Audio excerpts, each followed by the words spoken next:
Only you are chosen.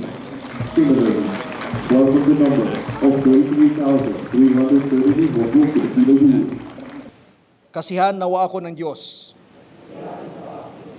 Mangyaring ibaba ang inyong kamay. Congratulations sa inyong lahat. Nagsipagtapos noong Sabado, May 18, ang 278 kadete ng bagong Sinag Class of 2024 ng Philippine Military Academy. Of the PMA Bagong Sinag Class of 2024. Class valedictorian si Cadet 2nd Lieutenant Janet Ilumba na hindi maitago ang tuwa nang makitang muli ang kanyang pamilya matapos ang 4 na taon. Ma'am, this is it. This is the reality of life. This one big opportunity is equivalent to something, a big responsibility, especially when we go out in the field and start our journey as new and fresh lieutenants, ma'am. Proud ko na siya ay bilang isang PMA graduate, siya pa ang top 1 sa ngayon.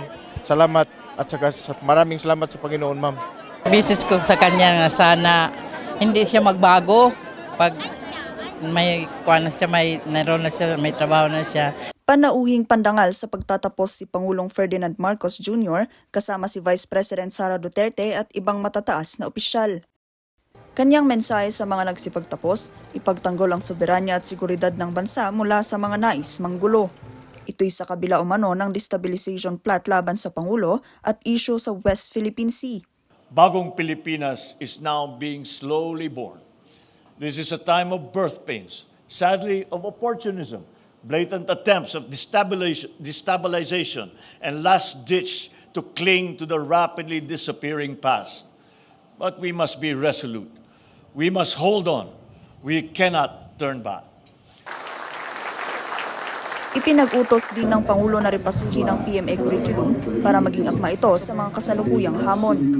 In the digital battlefield, a clear vision for truth, integrity, and patriotism are necessary tools to combat attempts at disinformation and infiltration. Mensahe naman ni PMA Superintendent Lieutenant General Tolentino sa mga nagsipagtapos.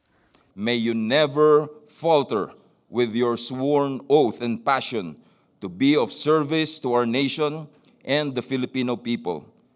Continue to live by the ideals of courage, integrity, and loyalty inculcated to you by the Philippine Military Academy. 143 sa mga nagsipagtapos ay magsisilbi sa Philippine Army. 62 naman ang piniling magsilbi sa Air Force at 73 sa Philippine Navy. Pinuri rin ng Pangulo ang pangunguna ng mga kababaihan sa top 10. Kinilala naman ang class goat na si 2nd Lieutenant Yakovic Lasang mula Bayumbong, Nueva Vizcaya. Tinagurian ding pandemic babies ang bagong Sinag class.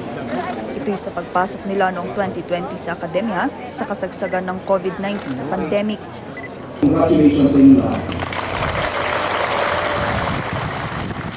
Vanessa Bitong para sa Luzon Headlines.